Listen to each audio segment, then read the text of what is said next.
Hello anime fan and welcome back to our channel. तो finally Gachiakuta anime का episode number 4 आ चुका है, जो कि सचमुच में बहुत ही ज्यादा कमाल का होने वाला है। और जैसे जैसे इसके नए एपिसोड्स आते जा रहे हैं, इस एनिमे की स्टोरी और भी ज्यादा कमाल की होती जा रही है। तो इस वीडियो को एंड तक लाजमी देखना, क्योंकि ये एपिसोड भी आपको बहुत ही ज्यादा पसंद आने वाला है। तो वीडियो को लाइक भी जरूर कर देना। So let's get start. तो एपिसोड के स्टार्ट में देखते हैं कि एंजन इन सभी को लेकर क्लीनर्स के हेडक्वार्टर आ चुका होता है और वो रूडो से कहता है कि भैया ये है हमारा हेडक्वार्टर और तुम्हारा बहुत बहुत स्वागत है क्लीनर्स की टीम में। खैर रूडो को भी इनका हेडक्वार्टर काफी ज्यादा पसंद आता है।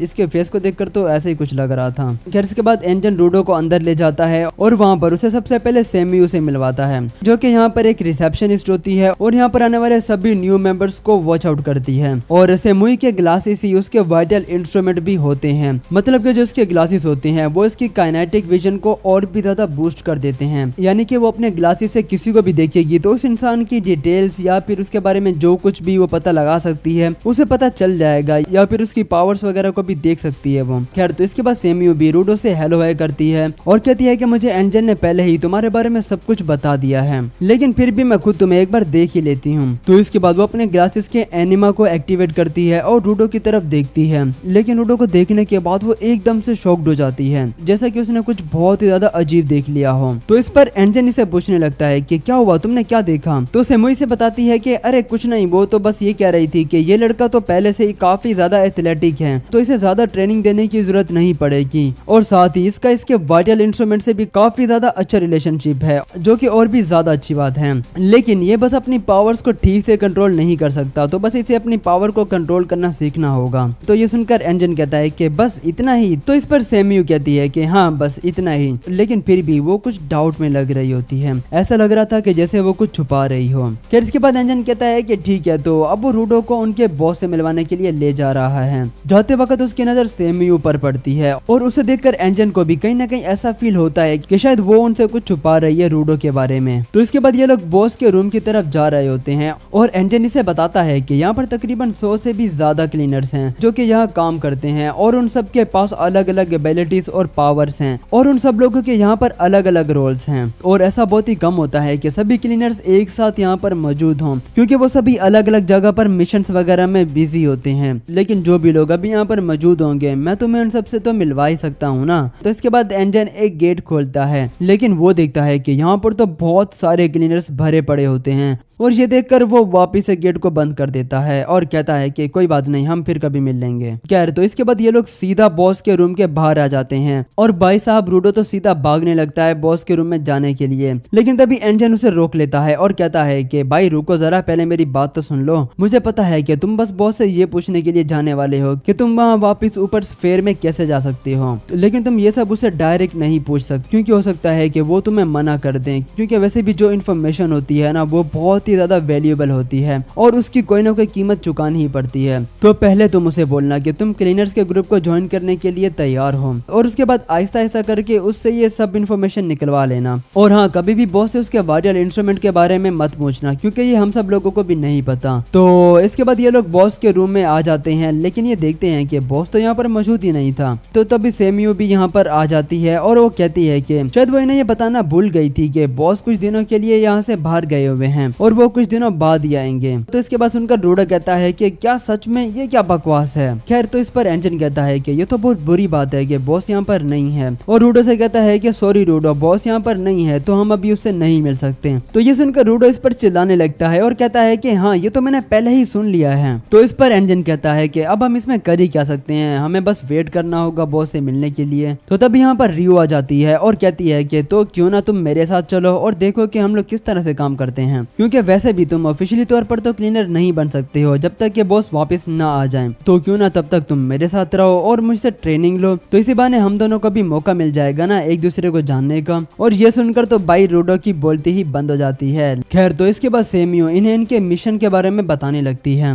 कि एक टाउन है जिसके बिल्कुल पास ही एक पोल्यूटेड जोन है, जहाँ पर कुछ छोटे ट्रैश बीस्ट आकर टाउन के बाहर लगे बैरिकेड को तोड़ने की कोशिश करते हैं ताकि वो टाउन पर हमला कर सकें। तो इसीलिए उन्हें वहां पर जाकर उन सभी ट्रैश बीस्ट को ठिकाने लगाना होगा। तो इस पर रूडो पूछता है कि ये पोल्यूटेड जोन क्या होता है। तो सेमी उसे बताती है कि यहाँ की पूरी लैंड ही 2 जोन्स में डिवाइडेड है, एक है सेफ जोन और दूसरी है पोल्यूटेड जोन। सेफ जोन वो है जहाँ पर सभी लोग रहते हैं और पोल्यूटेड जोन वो है जहाँ पर ये सभी ट्रैश बीस्ट होते हैं। और जहाँ पर रूडो गिरा था उस जगह को ये लोग नो मैन लैंड के नाम से जानते हैं। और नो मैन लैंड का मतलब है कि उस जगह पर कोई भी इंसान आता जाता नहीं है और जो भी वहाँ पर जाता है वो जिंदा वापस नहीं लौटता। और वो रूडो से कहती है कि तुम तो बहुत लकी हो कि एंजन वहाँ पर था जिसने तुम्हें बचा लिया, वरना तुम तो कब के मारे जा चुके होते। लेकिन तभी सेमियो एंजन से पूछती है कि बाकी सब तो ठीक है लेकिन तुम वहाँ पर क्या कर रहे थे। तो इस पर एंजन कहता है कि वो तो बस अपने लेग्स को स्ट्रेच कर रहा था, बस इसीलिए। खैर, तो इसके बाद सेमियो इन्हें गैस मास्क देती है क्योंकि किसी भी पोल्यूटेड जोन में सांस लेने की वजह से इंसान बहुत ज्यादा बीमार पड़ सकता है और नो मैन लैंड में तो कोई भी इंसान मास्क के बिना बस 15 मिनट तक ही जिंदा रह सकता है। खैर, तो इसके बाद रूडो इनके साथ मिशन पर आ जाता है और रियो इसे कहती है कि ये काम बहुत ही ज्यादा आसान होने वाला है, तो उसे सब कुछ बहुत ज्यादा ध्यान से देखना होगा। इस जगह को देखकर रूडो सोचने लगता है कि जब वो वहाँ ऊपर स्पेयर में था तो उसने कभी सोचा तक नहीं था कि यहाँ नीचे पिट में भी कोई इंसान रहता होगा, लेकिन यहाँ पर तो पूरे के पूरे शहर ही आबाद हैं। खैर, तो इसके बाद रूडो रियो से पूछता है कि ये सब लोग कौन हैं। तो इस पर रियो इसे बताती है कि ये सब लोग भी क्लीनर्स ही हैं, लेकिन ये लोग सपोर्ट टीम में हैं, मतलब कि इनके पास हमारी तरह कोई पावर्स नहीं है, लेकिन फिर भी ये लोग हमारे लिए बहुत ज्यादा इंपॉर्टेंट हैं। तो इसके बाद ये बंदा रूडो के पास आता है और उसे हाथ मिलाता है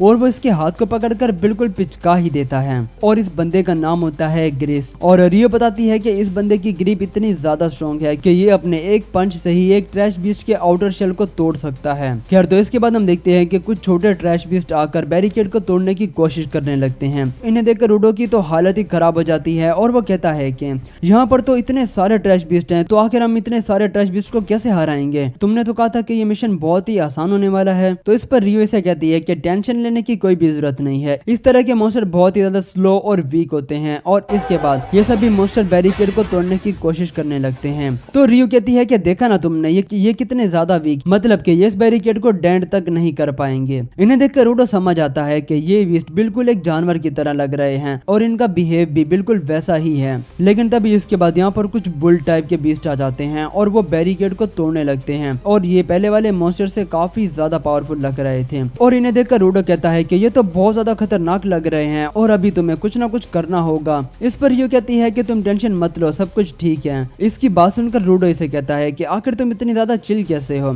जिस पर रियो कहती है कि अगर तुम्हें यहाँ ग्राउंड में सरवाइव करना है तो सबसे पहले तुम्हें खुद को शांत रखना होगा। तो रूडो सोचता है कि उस टाइम एंजन भी उन सब बीस्ट से लड़ते हुए काफी ज्यादा चिल था, तो इसका मतलब है कि उसे भी खुद को शांत रखना चाहिए। लेकिन तभी यहाँ पर एक बहुत बड़ा ट्रैश बीस्ट आकर इस पूरे बैरिकेड को ही उड़ा देता है, जिसे देख रूडो की हालत ही खराब हो जाती है और वो कह रहा होता है कि सब कुछ ठीक है और उसे बिल्कुल भी टेंशन नहीं लेनी। लेकिन इसे देखकर रियो कहती है कि ये ट्रैश बीस्ट तो सचमुच में काफी ज्यादा बड़ा है और वो रूडो से कहती है कि तो चलो रूडो, तुम ये सब ध्यान से देखना क्योंकि आज तुम्हें बहुत कुछ सीखने को मिलने वाला है। तो इसके बाद वो अपने पॉकेट से एक छोटी सी कैंची निकालती है जो कि इसका वाइटल इंस्ट्रूमेंट होता है। तो इसके बाद वो इस कैंची का साइज बहुत ज्यादा बड़ा कर लेती है। तो इसके बाद वो इसे अपने पैरों में फंसाकर उसे यूज करती है और वो अपने एक ही बार में बहुत सारे ट्रैश बीस्ट को मार गिराती है। और इसके बाद वो इस कैंची से सभी ट्रैश बीस्ट को मारती जाती है। लेकिन तभी एक मॉन्स्टर भागता हुआ आता है सीधा रूडो पर अटैक करने के लिए और तभी ग्रेसी से एक जोरदार पंच दे मारता है और इसकी शल को तोड़ देता है और इस मॉन्स्टर को पकड़कर उसे सीधा रियो की तरफ फेंकता है और रियो इसे अपने कैंची से काट देती है। क्योंकि इन सपोर्टर्स के पास कोई भी वाइटल इंस्ट्रूमेंट नहीं था तो वो इन ट्रैश बीस्ट को अपने हाथों से नहीं मार सकते, लेकिन वो इन्हें पंच मारकर वीक कर देते हैं और उसे सीधा रियो की तरफ फेंकते हैं और वो इन्हें अपनी कैंची से काट देती है और मार गिराती है। तो इसके बाद रियो उस बड़े वाले ट्रैश बीस्ट से फाइट करने लगती है, लेकिन हम देखते हैं कि एक छोटा मॉन्स्टर अभी भी जिंदा होता है और वो उठकर सीधा एक सपोर्टर पर हमला कर देता है। लेकिन तभी रूडो बीच में आकर उसे बचा लेता है और एक डंडे से उस बीस्ट को रोक लेता है।